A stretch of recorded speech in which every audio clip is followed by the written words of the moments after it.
Hey now, welcome to the Dirty Side of the Track, America's leading Formula One podcast. I'm Brian, that's Rob. We are so excited that summer break is coming to an end, and 1 week from today, we'll be racing again. Are you as excited as I am, Rob?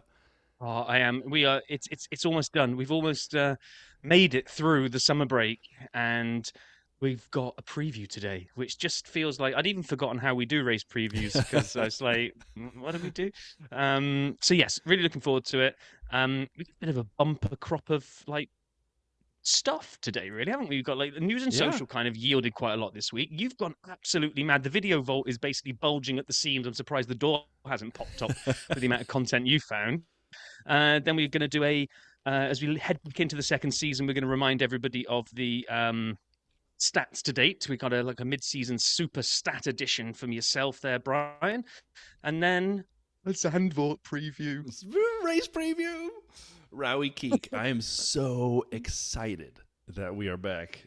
I'm one of those people where, like, the summer break happens and you know how long it is and you kind of plan around it. And I took a little time away this last week, so thanks to everyone who was nice to Rob on Twitter when he took over the machine, or X as it's called, I guess. And so it feels, though, so good to look forward to a race. I cannot wait to wake up next weekend to a race Sunday morning. Like, that is the tradition that I have come to love over the years, and I've missed that so very much. But Rob, you want to kick us off with some news?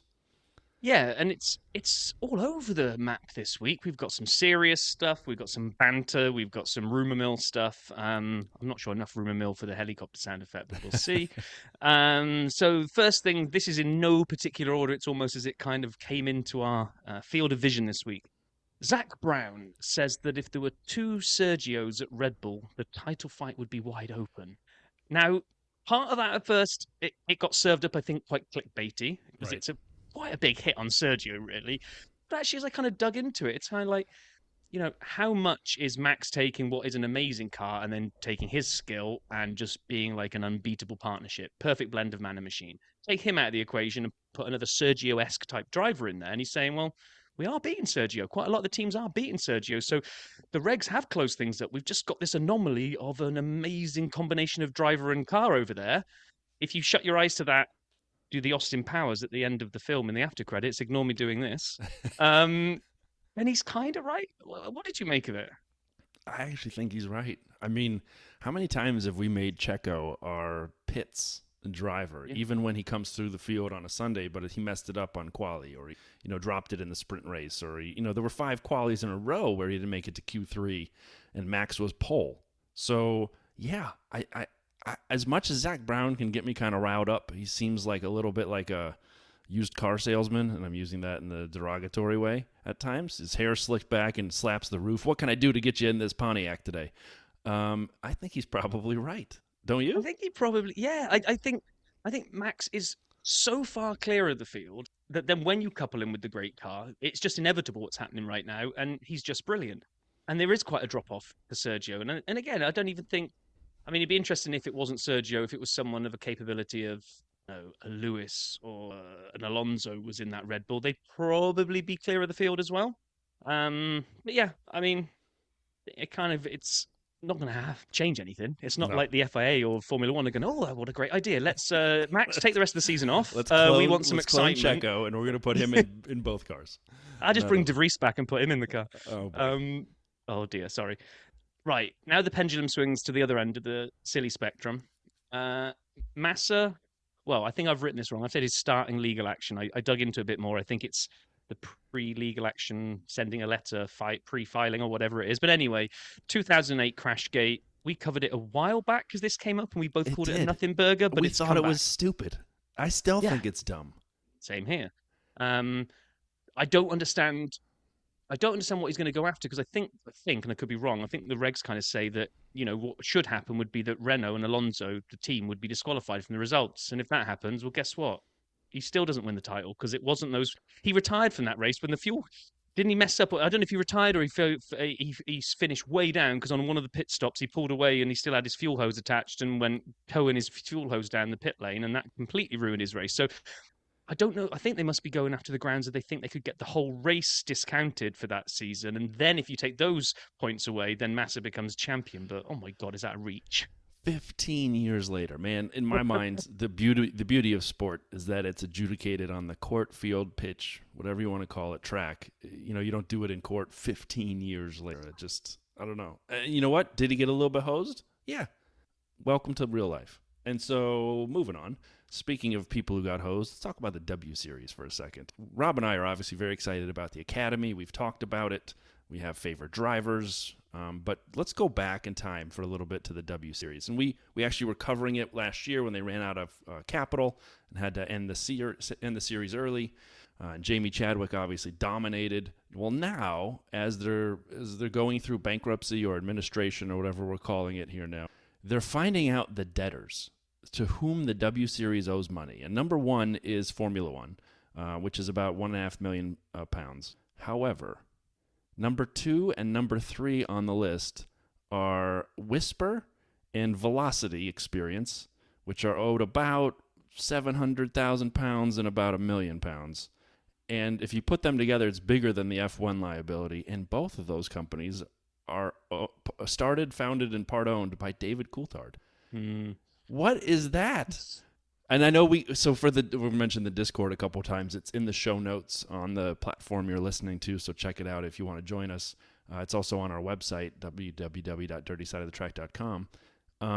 But we were talking about this, and doesn't that seem kind of, I don't know, conflict of interest, a little bit double dealing, where he's now sending himself all this money, and he's the main debtor of, I mean, I have to sign a conflict of interest statement at my job, and I'm not sending my own private company's money as customers. It just feels a little bit crazy to me. I don't know.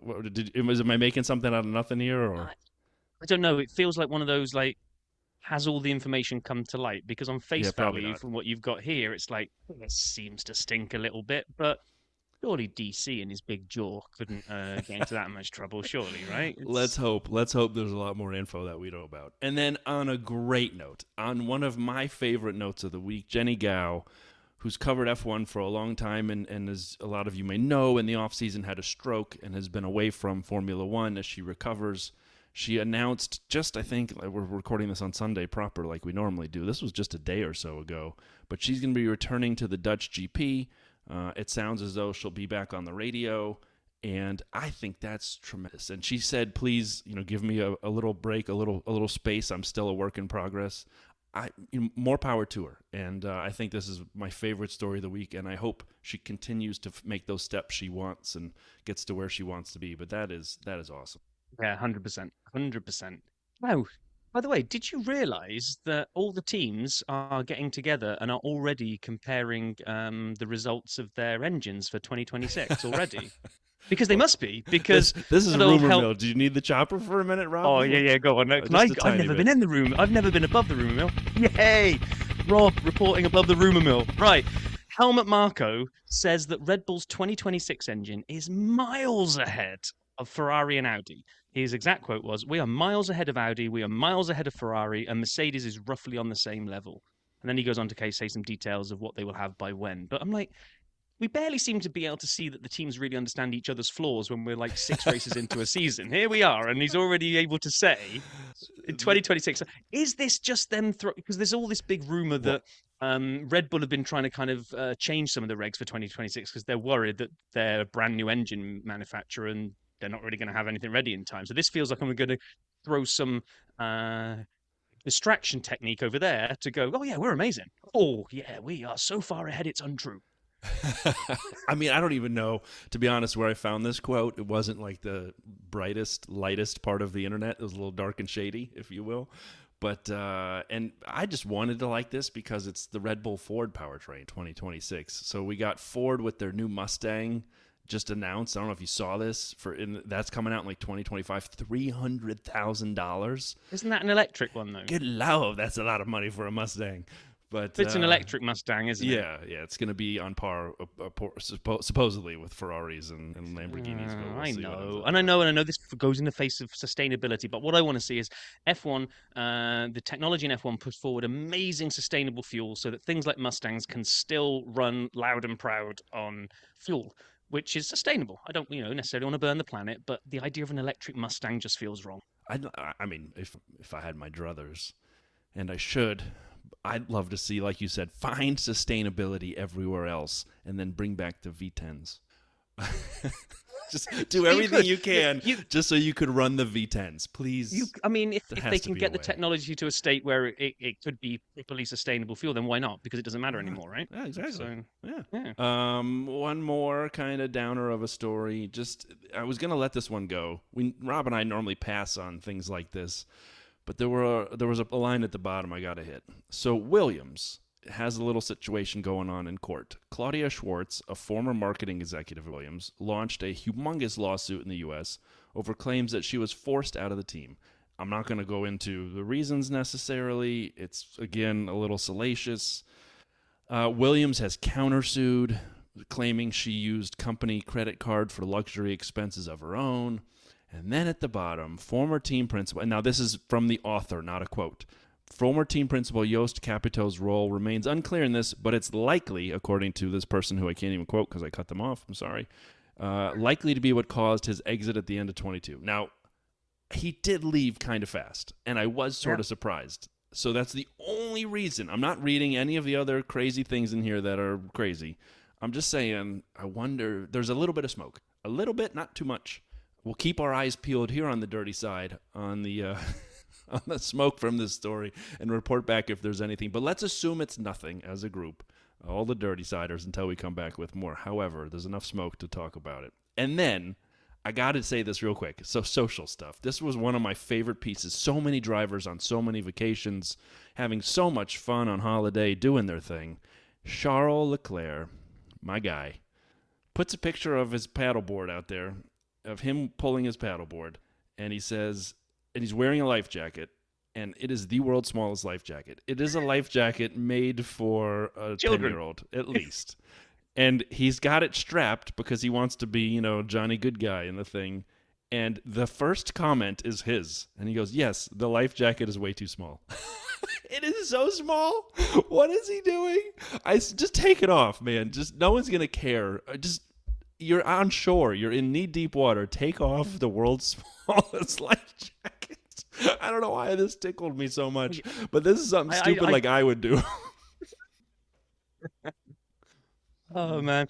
And then we had Valtteri is over in the States doing his gravel bike riding, and there's been lots of serious pictures and videos of him training, and it's all kind of getting in the zone. And then we were treated, I think on Friday, to Valtteri was taking part in a hill challenge where he was dressed as Duff Man. If you know the Duff beer from The Simpsons, then he was dressed as Duff Man. Won the event apparently, and won beers for all of his teammates. Amazing. Which was putting him very, very, very high up on the super cool meter. Until what did you find, Brian? He posted on Instagram a picture of pizza with pineapple on it, and he wrote pineapple on pizza. And no, you cannot do this. I know he's a friend of the show, and you're always welcome back, Valtteri. You can come on whenever you like. We can talk about whatever you like. And just in case anyone's never heard, this is Valtteri Bottas, and you're listening to the dirty side of the track. And I eat pineapple on my pizza. What? No, please, no. And you know just what? before we go to yeah, go ahead, Rob. Oh, go on. I was going to say, I'm sure the listeners, I'm sure everybody listening has an opinion on pineapple on pizza. And so what I'd like you to do right now is if you agree that that's a disgusting thing to put pineapple on pizza, just pump your fist quietly, whatever you are, in your lab, in your truck, in your commute, and say, yeah, dirty side. But if you like pineapple on pizza, just send Rob an email and explain why. Oh, thanks. Before we go to the last one, I did grab one that I didn't paste in here, which is, do you see the one of Max floating out on Yes. the ocean, just on like a raft, right? The memes that went round that then put that as being the end of Titanic, where you've just got. I haven't seen that. It is like there's no room for Jack, and Jack just kind of drifts away. They got Max on there, and they just got all the other drivers. There's no room for anyone else on this raft. And you got all the other drivers frozen and just like receding into the water. That made me laugh a lot, actually. I have one more as well before we go to the videos. It is a video. I don't understand this. So if anyone can explain this to us, hit us at F1 Dirty Side on Twitter or X. I'm never going to call it X. A music video called Try Me by Karan Ajula. It's a Punjabi song. It has, in 2 days, has amassed 6.9 million views. Both Valtteri and Joe are in this, and the dude singing it, Karan's in a full Alfa Romeo stake outfit, and they have clips of the F1 car in the music video. So this has got to be some kind of like super collab or something, because there's no way you get that kind of permission without the team saying yes. And it is an interesting video. I don't understand any of the words. My limited Punjabi skills are good morning and hello. Bas Majama, and I forgot the last one already. So you can't even quote two then. So I saw this video and I'm like, wow, fine. It's a good song. It's kind of like a Punjabi hip hop. I liked it. The question I don't understand is the tie between Stake, Alfa Romeo, and the singer, and the guys were in the video, like driving around in the background. I thought it was great. Like, if you can make a video like that, we should make a Dirt Side video and have Valtteri and Joe driving around the background. Yeah, I'm pretty sure that's going to happen. Yeah, save your breath for that one. And then some sad news. We're going to close the news and social aspects before the videos. The famous Imola cat, Formulino, that may have once cursed Vettel and brought Hamilton good luck, has reportedly passed away. Sam Cooper at Planet F1 reporting on some sad news. I've actually heard of the Imola cat. Sometimes I see these things, I don't know what the hell they're talking about. I do know, I've heard of the Imola cat and the curse with which the cat brings. So I was, it's a bummer to hear about the cat's passing, but I always saw the picture. He or she would always show up in the background of like things at the track and just kind of sit there like I own the place, literally. And it was always funny to me. I know. So, no more Formulino. All right, Rob, are you ready for a bumper crop of videos? You're going to have to hit this hard and fast, I think. So let's crack open the door. All right, we have quite a few things we want to highlight here today. I'm just going to hit some of the positives. First of all, top 10 overtakes of 2023 so far on the F1 channel. 5 minutes, pretty good. Brought back a lot of good memories for the season. If you're taking this week to kind of get back acclimated, worth a watch. The best battles of 2023 so far, it's its cousin from before. F1 channel, 8 minutes, also worth a watch. It's fun, man. I was watching some of these things. The overtakes, the Esteban one at Spa, when he kind of came around after the Kemmel Straight, kind of came around the outside there, and then went through the chicane ahead. I'm like, oh my God, that is, we called it the onions move. I think we called it at the time. That just, onions. Then the F1 channel had one that was not as great. Best of the unofficial Max Verstappen podcast so far, a.k.a. the Cooldown Room. So the Cooldown Room, everyone has made this joke on social, and I saw it on Reddit first. It's the Max Verstappen podcast. He invites 2 other guests, and he hosts in the Cooldown Room. However, on Reddit, they Photoshop in a table and microphones and the whole deal, and it's well done. The F1 is basically just showing Cooldown Room highlights. Nothing wrong with that, but it wasn't what it said. One... I did actually see this one. I didn't stay for the whole 5 minutes because literally once it wasn't the Reddit one well done, it felt like they were just trying to dine out on the joke and just go, we're going to put 0F in and just put a whole bunch of cooldown room stuff. Okay. Exactly. Don't call it the Max Verstappen podcast. It's just cooldown room highlights. But as always, I look where other people don't, and I have a handful this week. McLaren Racing's Lando Norris and Oscar Piastri play Fact or Fish, like P-H-I-S-H, like fishing, on the Dark Trace site, which is one of their sponsors. Dark Trace does a lot of cybersecurity. Nearly 5 minutes. I loved it. You should go check it out if you haven't seen it. They had some great chemistry here. Like, maybe 3 weeks ago, I made the comment, it felt as though it was forced for a lot of the McLaren videos, and a lot of people on Discord agreed. Like, it wasn't bad. It just felt whatever. This felt like they were having fun. And so you can put to bed all those concerns about the McLaren boys not being buddies. No, Rob said not yet. Anyway, I enjoyed it. Did you see this one, Rob? No, but I saw one like yesterday, the day before, of them doing. I just saw an excerpt, I think, on an Instagram story, which was, name how many ways of getting to work can you name? And like Oscar goes, I think I do 6, and then Lando says 7. They put all the way up until Lando says 9, and then has to name them, and it just seemed a little forced. And then they try and play rock paper scissors to win it, and it all just look. You almost feel like you've got the marketing person in the background going, "Remember to smile, smile, you're friends." You saw this one, the F1 car inside the casino on the Oracle Red Bull Racing channel. Vamos Vegas, featuring Checo and Christian Horner. It's basically the Hangover combined with Vegas-type items. I thought it was really well done. Who's That Quote About Challenge? This is on the F1 channel. This is a Grill the Grid. This is the 3rd episode of the season. It's 10 minutes. I thought this was worth it. Now, once again, let me be abundantly clear. as a fan who does not have a camera facing them, it is easy for me to be yelling the answers like, come on, how do you not know who they're talking about? However, they have the cameras in their faces, and they don't have as much time to watch internet videos as we do as they're busy being F1 drivers. So I love it. You should go check it out. And one of my last loves is Alex and Logan review the F1 season so far on the Williams Racing Channel. 8 minutes, top notch, must watch. They had fun. Alex and Logan seem to get along. Now this, I mean, again, who doesn't like Alex? I think this anyone is the thing. can get along with Alex. I think anyone can get along with Alex, and Alex seems to be doing a really good job of bringing Logan out of his shell a little bit. And then this is going to be a big reach, but we'll go for it anyway.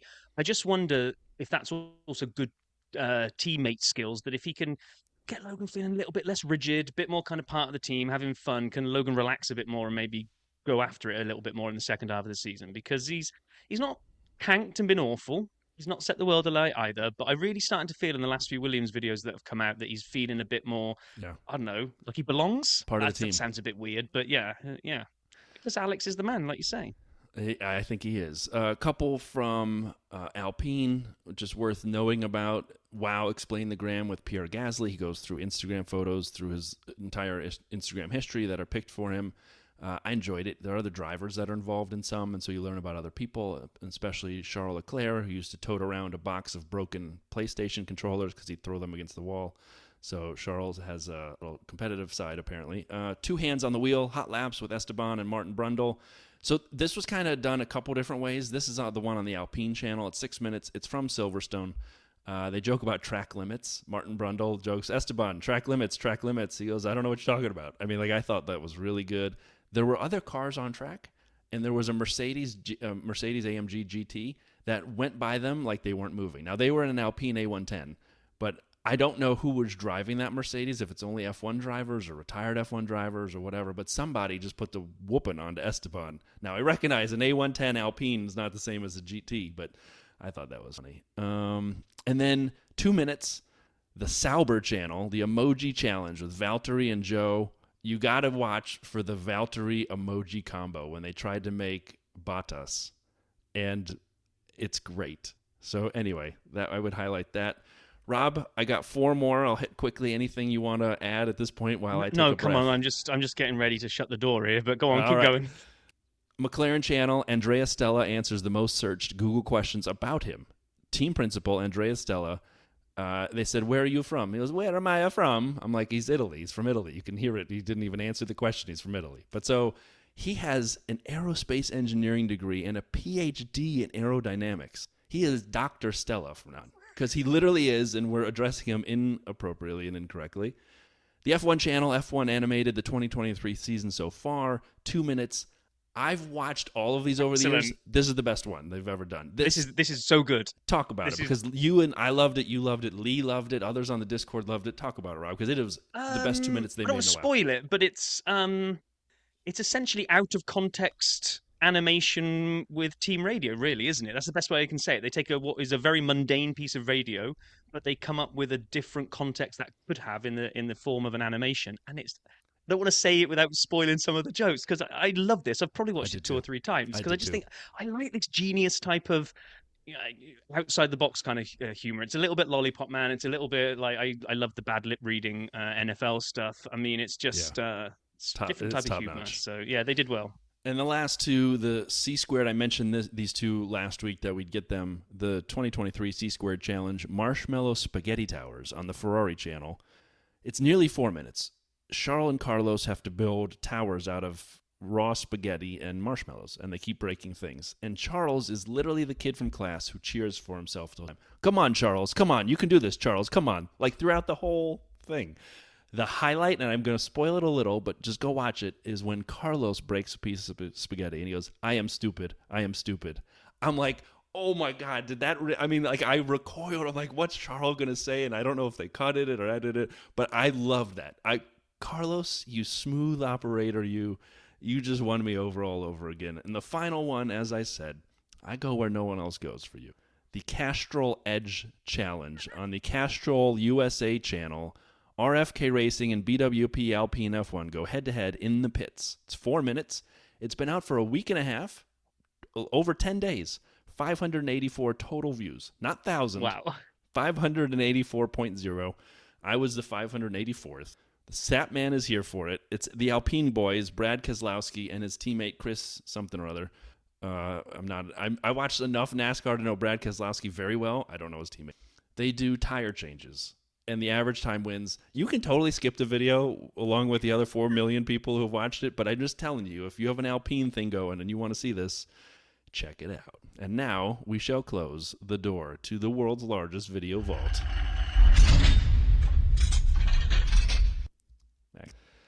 Rob, season's about halfway done. Have you thought a lot about stats like I have? I mean, I have. I've been thinking, if only somebody out there would spend a little bit of time just going over some of like the main key stats of the season so far before we head to Zandvoort, because like it's been a break for so long, you forget all the things that happened. But I just don't know where we're going to find that someone. If I may volunteer, I even am going to bring back the special Slap House music for this episode. Oh.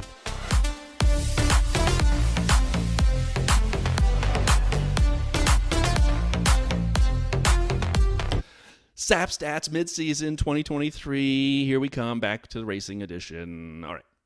2022 to 2023. Let's kind of look at what happened summer break to summer break as we start this analysis. Last year, Red Bull had 396 points at the break. Ferrari had 314. This year, Red Bull's leading with 503, so they're still in first. But Ferrari has tumbled to 191 points. They've dropped 2 spots summer break to summer break.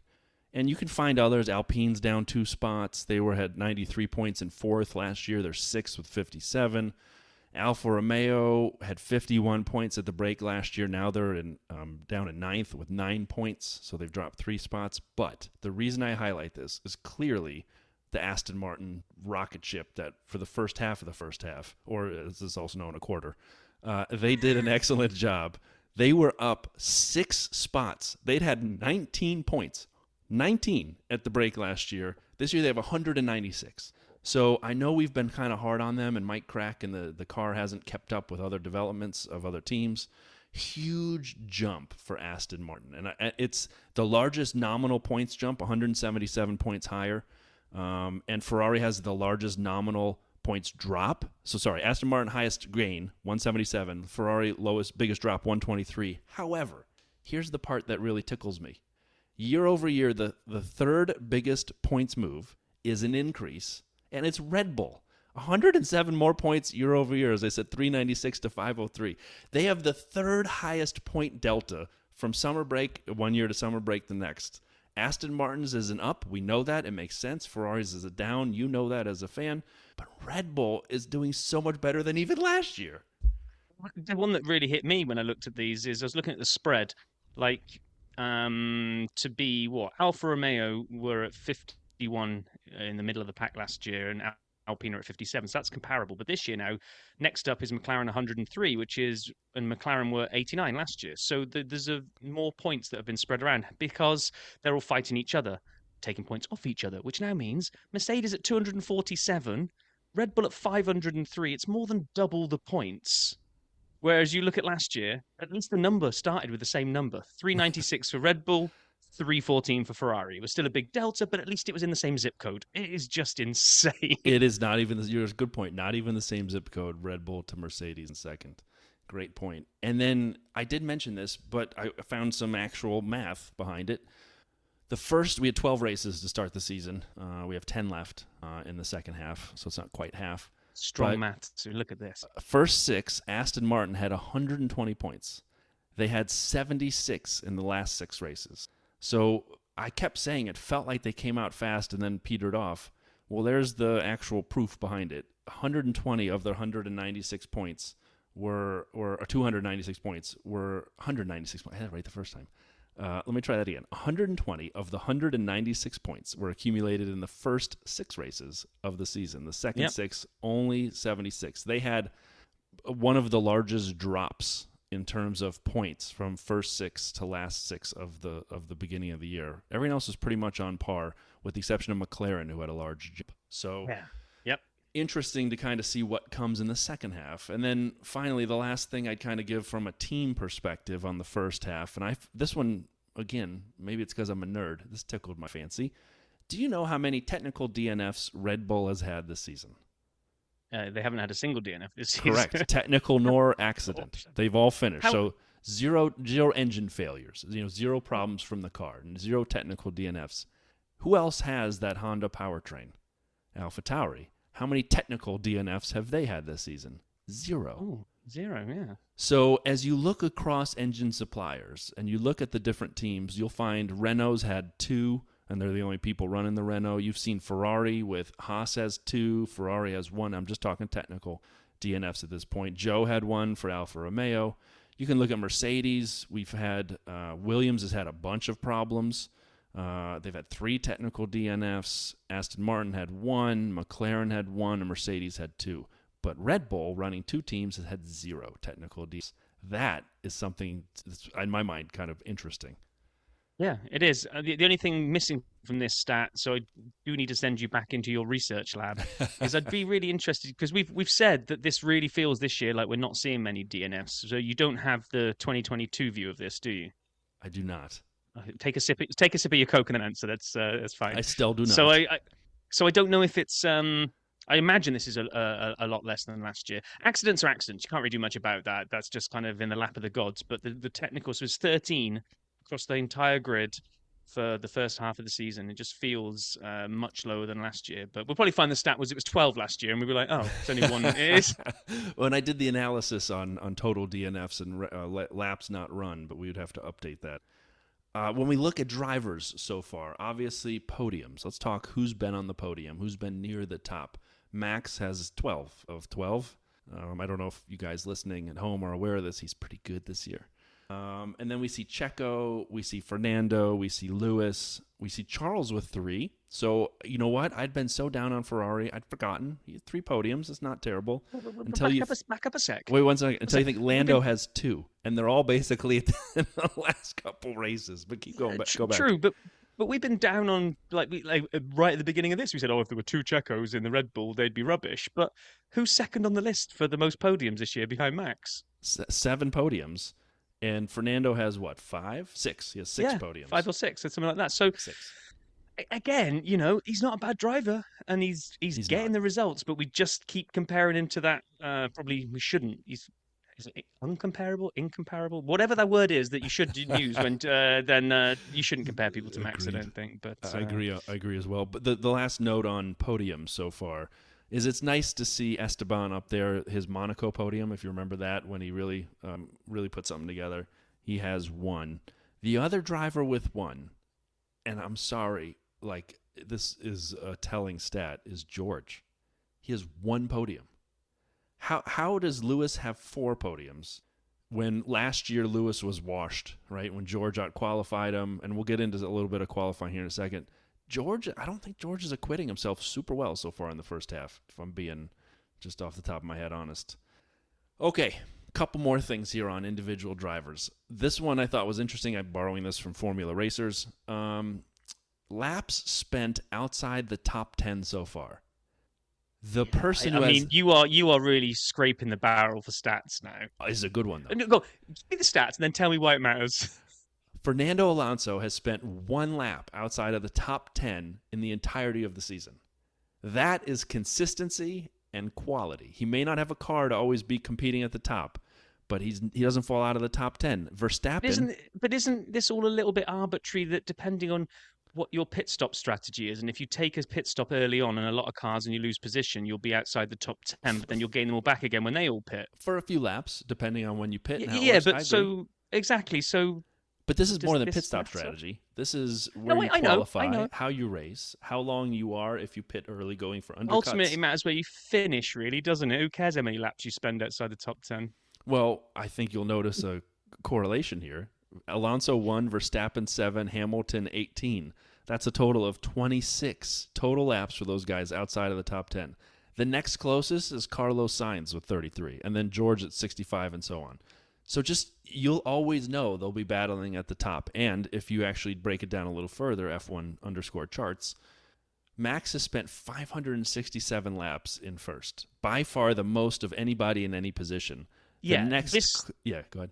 No, this stat, I like we're moving on to this one. Now, this one to me is more meaningful than how many you happen to spend outside 10. Well, and it kind of is a heat map of each driver and how many laps they've spent in each position, and then you bubbles up the heat. The second most driver in a spot is Carlos, who has been in fifth more than 100. He's been 199 laps in fifth.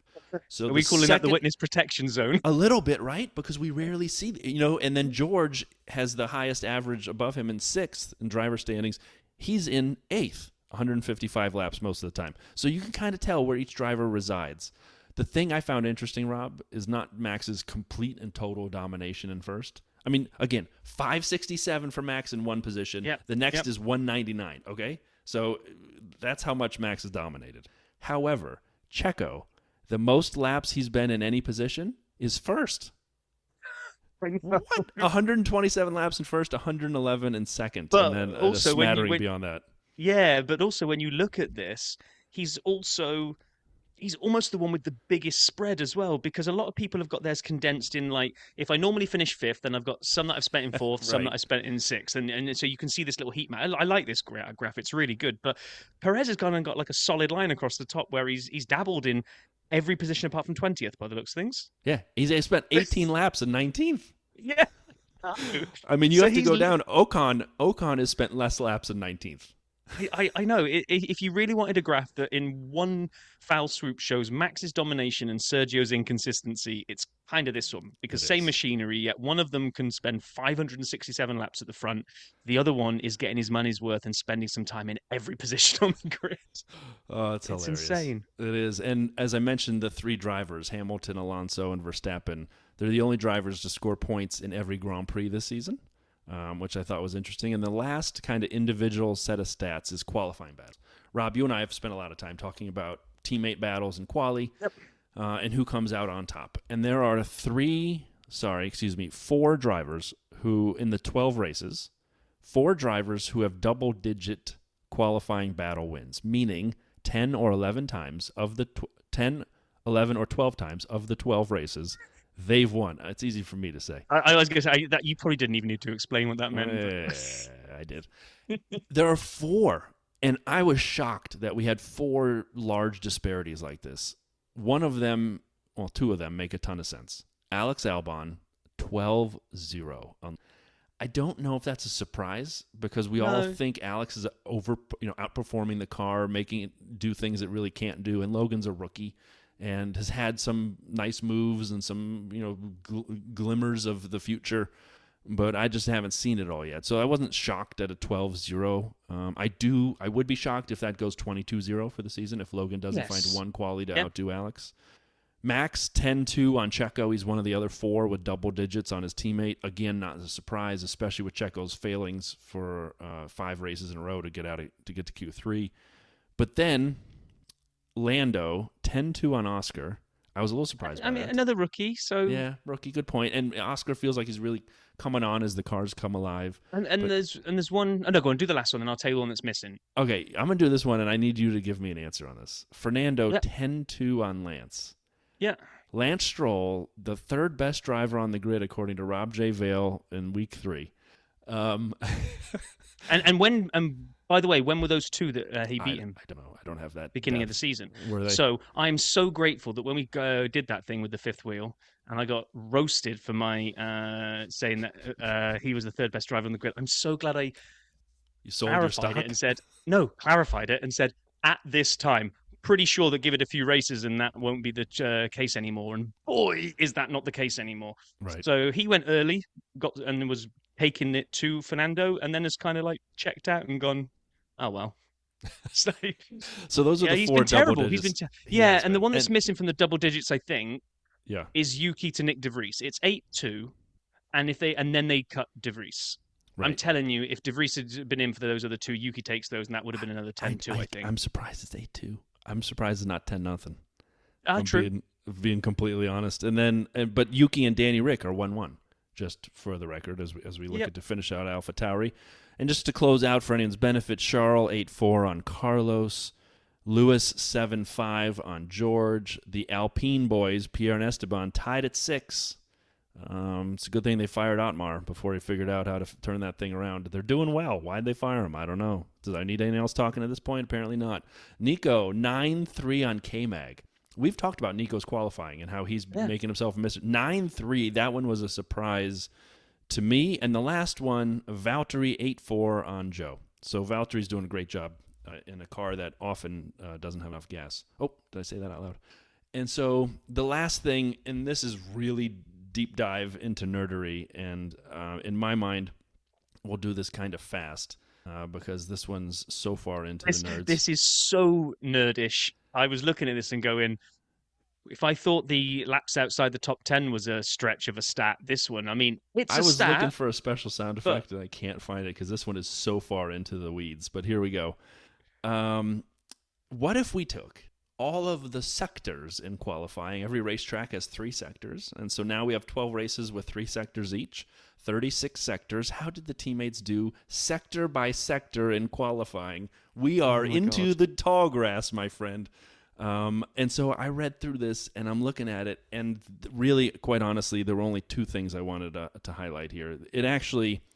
It smooths out some of the extremes we just talked about before. It's not as extreme with the exception of 2 things. Alex Albon, 12-0 on Logan. Logan has won some sectors, but it's 32-4. Wow. 32 sectors to 4 sectors for Logan. That ain't good.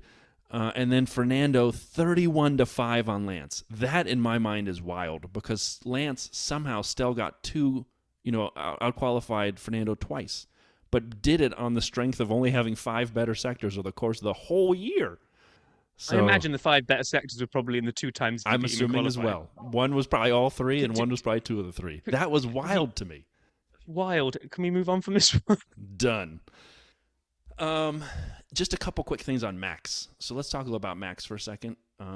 He is going to Zandvoort, and we'll talk about that in a second here. Rob will highlight some of what we're looking for next week. He can win. It'll be his 3rd in a row at Zandvoort. Mark Webber apparently was quoted as saying he wants to see Max win at Zandvoort and equal Sebastian Vettel's 9 wins in a row record. The quote is, "I think the world would like to see him win his home race. To do the business there would be extraordinary. He should win that one, and then he's equal with Seb." Okay. Why don't you just cheer for, the Yankees and the Cowboys? That's the Lakers and everybody who's got a big name and is good. I mean, I'd like to see someone else win, personally. Max is amazing. But he's led 567 laps so far this year. How about someone else takes a turn? However, his domination is unequaled, and you have to realize how great he is. There's a stat that says ratio of wins to F1 starts. Max has 175 career starts, 45 wins. That's 25.71%. That puts him above Alain Prost at 25.63% of wins and above Senna at 25.47. Max, with that, is above Prost and Senna in terms of career win percentage. It's those 2 guys who I think we'd all argue are 2 of the best of all time. So it's great that he has a dominating car right now, but it's well beyond that. It's well beyond this year. They're better than even last year, as we already highlighted. And the pole conversion, and this one, I'm doing this a little bit for Rob, so I'm going to egg you on a little bit here. Max, so far in his career, is 27 poles, 45 wins. Wins from pole, though, 22 of those 27 turned into wins. That's an 81% pole conversion ratio. If you look at active drivers and you look at the conversion ratio, Fernando's next, 64%, 14 wins out of 22 poles. Lewis, 59%, 3rd place in active drivers. He has 61 wins from pole of his 104 poles. And then you go down the list to a bunch of people who have few poles, and you go down, and you go down, and you go to Charles, my guy in the tiny life jacket. 20 poles. He's won 4 times from pole. That's a 20% conversion ratio. That's I know. not sucks. good. What is that? Is it just the race pace doesn't exist? Like, we've done this in that question before, and we've never answered it. Why is that so bad? Is it because he's up against Max? It's not even race pace. Like last year, he just failed to convert ones when he had the machinery to win it. I keep saying it. I don't think he's the best driver at Ferrari, but oh, man, he seems to have the more bankable names, so they go behind him a lot more. His stock is falling with me at the moment, and I think Ferrari need to sort it out as to who they're really going to put their chips behind as their number 1 driver, because yeah, it's all kind of drifting over at Ferrari at the moment. Interesting. Anywho, it's Grand Slams. Grand Slams. Just a quick Um, note. Max got a Grand Slam earlier this year, which I predicted the day before. I tried to do it again the next week and screwed it up. I was a little bit surprised. Max has 3, and the Spanish Grand Prix this year being his 3rd, which, again, some of us predicted the day before. Jim Clark, 8. Lewis Hamilton, 6. Schumi and Ascari at 5. Seb, Nigel, Jackie Stewart, and Senna at 4. Max and PK, his girlfriend's dad, both at 3. And so there aren't that many Grand Slams. I'm surprised. In his total domination, I'm surprised he doesn't have more. well, it's more than I actually thought. I thought this was a rarer Interesting. thing in F1 than Yeah. it really is, because you've just read out 14 drivers that have got Grand Slams. But it's not 14, is it? Because as the note says, that's 14 that have got multiple Grand Slams. There's another Multiples. 12 drivers that have got singles. So there's 26 drivers that have done the Grand Slam. That just hit me as, like, when we've talked about it before, I thought it was a much kind of more exclusive club. But I know there's been a hefty number of drivers down the years, and it's still an amazing achievement. That just hit me that there's more that have done it than I actually thought had. Yeah. Again, doesn't I'm really just mean surprised anything, Max but- hasn't had more. So here's the question for you and for everybody. Will Max get a Grand Slam in the last 10 races of the year? I'd And again, say just to define unlikely. it, it's pole position. You win the race. You have the fastest lap, but you also lead every lap. That's the one that I think with Yeah, all the the other pit stop cars bringing the strategies. upgrade, and getting the upgrades coming for the other cars, they're not. I don't know that they're going to disappear into the distance as much, and I know it will be a lot they disappear into the distance, but it has to be a pit stop in your pocket to be able to pull off the Grand Slam. You've got to, as soon as you pit and someone takes the lead from behind you, that's it, Grand Slam gone. So I don't know that he'll be able to get that lead on every single race of the season to come. So.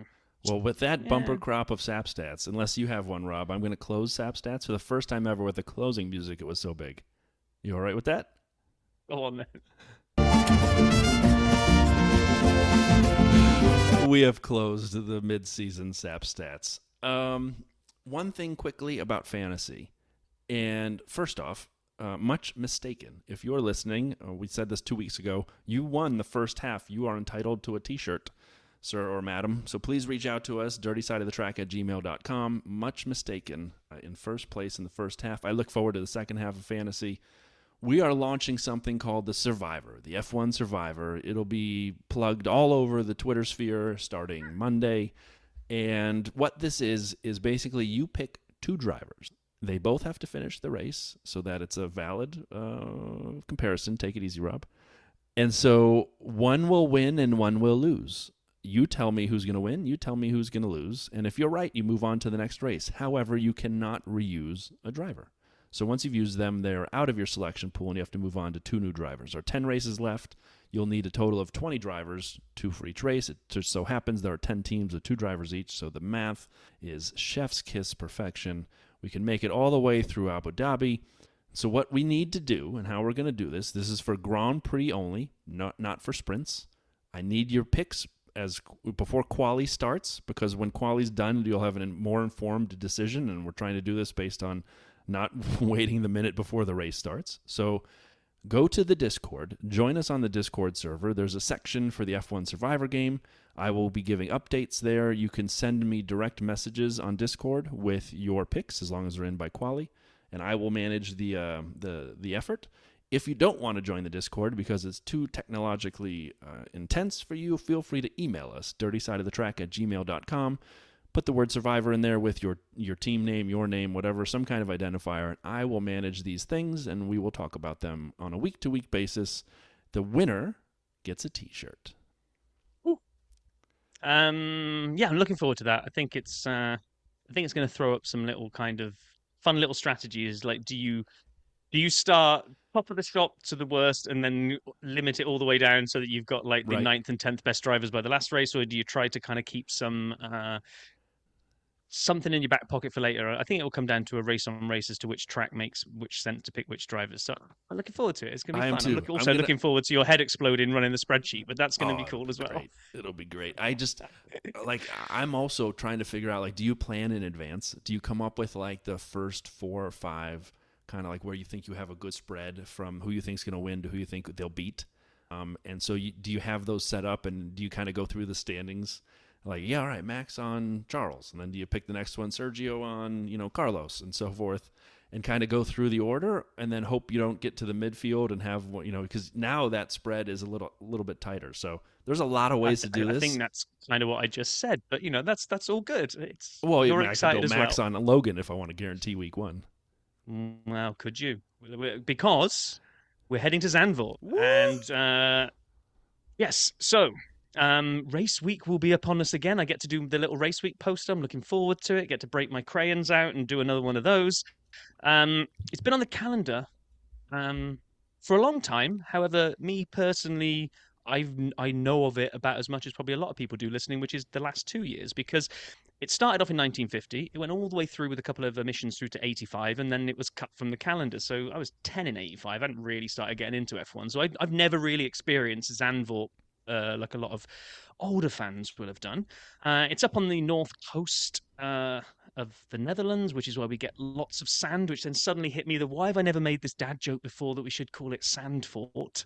Well, I'm willing to bet Zandvoort is something sand and that, but it might well be. You're the Dutch one here. You should be able to speak Dutch. I am, and my card should be rescinded for not knowing. 50 and 51 were the first 2 ones, but they were run as these legendary non-championship races that we still don't understand. I even asked the question on Matt Bishop put a tweet out about a non-championship race, and or linked to it, and I kind of piled in and said, "Hey Matt, why did they have non-championship races?" But as of recording, it's a complete blank there. He wrote back. He goes, "It's longer than a tweet for me to answer this." I'm like, "Thanks, Matt." I don't think he did he? He did. Okay, maybe he replied to someone else. I didn't see I got a reply. Well. Anyway, so 1971 was the last race of the last layout before all the drivers refused to race it in 72 because they said it was too dangerous. So in the year off, they went and they got all their building tools out and they modified it and they put barriers everywhere and tried to keep the sand dunes off the track. And we're all very, very happy about going forward. So 73 came along, and the organisers were like, this is going to be the best Grand Prix we've ever run here. It's going to be fantastic. But I hadn't even heard of this, and I went back to see if we covered it last year, which we didn't when we did preview. But it's got a bit of a gruesome history, the 73 race. Had you looked at this before? Did you know about this? I did not know this. And I knew about as much about Zandvoort as you did. It came back on the calendar a couple years ago, and everyone celebrated, and I didn't remember any of these previous races before 85, so no. Yeah, so on the 8th lap of the race, Britain's Roger Williamson crashed heavily, and his car caught fire. He was uninjured in the crash, but obviously the car was on fire and he couldn't get himself out. So countryman David Purley stopped and crossed the track to try to get him out of the burning March car, but he couldn't turn the car upright. There seemed to be lots and lots of time to get to him. But yes, the one little oversight they had is marshals didn't have flame retardant overalls, so they couldn't come and help him because they couldn't get close enough because it was too hot. Race control assumed it was Purley's car that had crashed and he'd escaped. So when they saw him running away, they thought he'd got out of the car fine. So everything just carried on driving apparently at full speed. Purley's trying to wave down other cars to get them to help him out, but nobody stopped because they just assumed he'd actually got out of the car. And he wasn't able to save the life of Williamson, who didn't pass away from burns, but from basically suffocating in the car. It's horrendous. Horrible. It's absolutely... Yeah, I didn't realize Zandvoort had that kind of I didn't know that either. Dark history there. Wow. Hunt and Lauda dominate the rest of the 70s. Andretti went and got a win in 78. Australian Alan Jones and then Piquet of Brazil. So this is a nerdy stat really that I found is that so you had 4 years in a row that 4 different nationalities won at Zandvoort, and then that flipped and we had 4 in a row from France. So 81 through 84 was Prost, Peroni, Arnoux, and then Prost again. So wow. Really means nothing, but silly little sap stat they found there. And then the final race, Niki Lauda won it in 85. The company that owned the circuit went bust. It got sold off, and they thought it was all going to be demolished and turned into bungalows. But no, 2021, the Phoenix from the Flames. Well, actually, it's supposed to be back in 2020, but COVID hosed it up. Put pay to that one, yeah. So, and really, those are the 2 races that we now remember, 2021, 2022. I'd forgotten last year's race until I started going digging on this. So Max, pole won it, whatever. Sorry, I mean, yeah, you go, Max.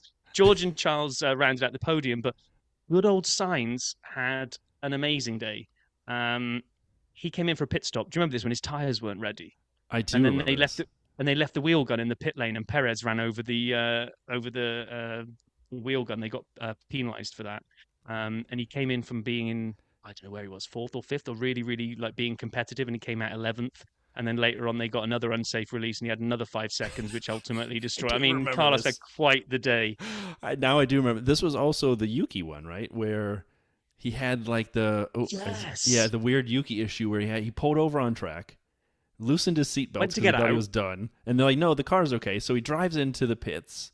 They tighten up his seatbelts and send him out, and then the car's disabled on the outside of the track where it's harder to recover than it was the first time or the pits. And then virtual safety car comes out, and that gave Max an easier pit stop in terms of not losing time, which meant he kept track position over the Mercedes, because Mercedes were really chasing him down. Yeah. And we had the really weird Yuki moment. I forgot that's when that happened. Yeah, and Toto was kind of like fuming afterwards, of kind of like not really calling it Crashgate, but I mean, if you want to put your tinfoil hat on, that fits all the checks all the boxes. 100%. I mean, we thought it was. I remember when we did our race review, it was just weird. It's like, no, the car's fine. All we got to do is retighten your seatbelt because you took it off and you can go back out again. Okay, great. And then literally, I think it was a lap later. They're like, yeah, car's done. I think he was leaving the pit lane and he was already slow. So weird, that one. But yeah, because we've only had those 2 years, it's one of the very few circuits on the calendar this year where we get some really weird, not weird, just unusual names in the repeat winner thing. So we always do the repeat winners, and we're normally talking about whether it's Hamilton or Vettel or people that we've heard from recent times that have got the most wins. But Zandvoort, repeat winners, top of the shot with 4 is Jim Clark. How many races on the calendar right now is like Jim still Clark top of the, not many. And I'm sure you think, well, it's obviously the more common ones next. Yeah, with 3, it's Stewart and Lauda. The only modern driver is Verstappen at 2 with a bunch of other people. Yeah, because he's the only one that's won the 2 since they've come back. So he can move up level. If he wins this weekend, he'll move up level with Stewart and Lauda. But I find that insane. Yeah, the other that alongside him with 2 are Rosier, Ascari, Brabham, Hunt, and Prost. I mean, you've got like so many winners of this race that are from yesteryear, just because of how it's fallen. Yeah, I actually think that's a bigger, in my mind, and I have a couple Zandvoort notes here. I think that's a bigger note than 9 tying Seb 9 in a row. And I recognize the feat might be bigger. But to move up to the race winners, one below the great Jim Clark, tied with Jackie Stewart and Niki Lauda. Yeah. Those are some bizarre names to be tied with for most wins at a track, like you said, because of that hiatus. So I think that would be pretty cool for Max to say, I am now tied with the greats Jackie Stewart and Niki Lauda for second most wins at this track. But yeah. I mean, the constructors is a little bit more familiar because Ferrari have been around forever. So Ferrari lead the way with 8, but good old Lotus in there with 6 wins, McLaren with 3, and then Red Bull via the 2 wins with Max joined Brabham, Matra, and BRM. I mean, we don't read these names out. It's fantastic. No, we don't. I love turn 3. So for everyone's benefit, that's the banked corner. As they go around the straight, they come around turn 1. There's a little gentle 2, which kind of leads you into it's almost like a carousel. Turn 3, Hugenholzbrocht, I think is the name of the corner. And I know I messed that up, JP. Take it easy. I thought you just sneezed. Yes, but I love 3. I love the banking there. I love drivers taking it at different heights and angles throughout the course of the race and trying to figure out what's best. And according to the Google machine, Zandvoort is a compound of Zand, which is sand, like I guessed, because I'm out there, and Vord, which is ford or crossing. And so it's to cross the sand. It's not a sandcastle. It's not Sandfort, which it really should be. Not fort, but Vord. Sandvort. Okay. Now, anyhow, so yeah. Quick question for you. Fire away. Yeah. Because I was massively wrong with my sentimental recollection of the Hungarian Grand Prix. I always thought it had given us belters, and then everyone said it was Monaco with walls, and it transpired it was an awful race. Zandvoort, in my head, I think we've had 2 good races. I agree. Okay. I remember 2 good races as well. And like the chaos last year, Lewis was not far behind Max. and that whole Yuki thing happened, and Ferrari exploded and whatever. But if Max does drive off into the distance, which I'm going out on a limb, but if he does, I still think we'll have a pretty good battle for second through 20th. I mean, I don't see why we wouldn't have good battles going on. You know, the Checo, Mercedes, Ferrari, McLaren boys kind of in there in that next tier. And then, you know, maybe we'll see the Alpines and others kind of at the next tier. Hopefully someone Depends how many people Alpine have sacked by the time the weekend comes around. If the drivers crash into each other again. And, you know, who comes around. But then you could see Williams, or maybe it's a smaller track. Maybe Alfa Romeo may show up in that sort of midfield battle. I'm excited, man. And, you know, then you'll watch the Haas and the Alpha Tauris and others battling. I'm excited. I think this will be – I'm not expecting a snooze fest, let me put it that way. As long as you can write off Max first and then enjoy the rest of it, then I think it'll be fine. Yeah, and this one is a short. One of the stats that, you know, shame on me, because I normally, one of the first things I read out is kind of how many laps we're going to do of this particular circuit. But this one's, I think, a high lap count. It's a short lap, isn't it? That feels right. It's like 2.5 kilometers. So I'm assuming there's a decent number of laps. So one of the stats that we, in terms of saying that the regulations seem to have worked in bunching the field up, is, you know, we've had fewer lapping events this year than we have had for quite a while. We're not getting like the entire field lapped. Even with Max's dominance, and when he's driving off into the distance, he's not coming around and lapping the entire field. So, but with a short circuit, maybe there's a higher chance of that. Who knows what might happen? I don't wish Max ill. I think it's quite cool for him to win his home race and get the 9. But I'm also with you that if someone else was hosting and stepping in and guest hosting the Max Verstappen podcast this week, I wouldn't be too upset. It would be quite cool to have somebody else winning. I was way off. Circuit length's 4.2 kilometers, but it does mean 72 laps. 72, okay, yeah. Decent. So we were right on that. Lap I messed up my last little part there.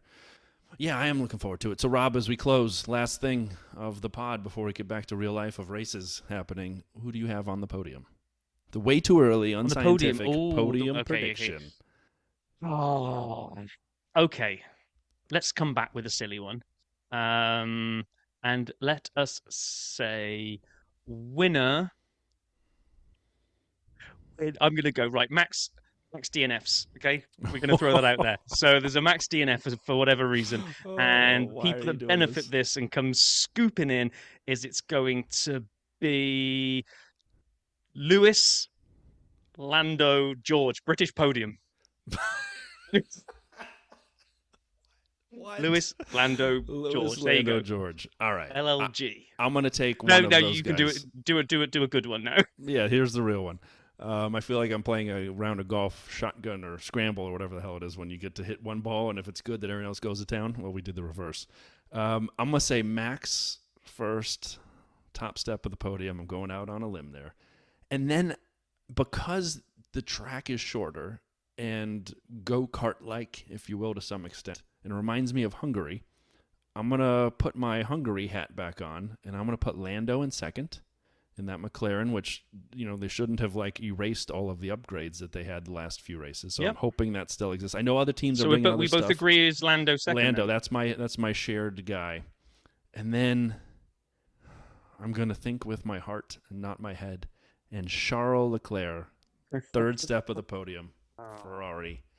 Too small life jacket, third step of the podium. You love him, you know him. Oh man, Rob, I'm so excited that we're back. For races. I'm so excited that everyone's with us listening across all the different platforms and radios and internet streaming radios. Thanks for listening this week. We look forward to catching up with you last week. Rob, close us out with any last thoughts, man. I have no thoughts because I'm too excited and I can't wait to do a Zandvoort review next week. Can't wait. Take care, everybody. Talk to you soon.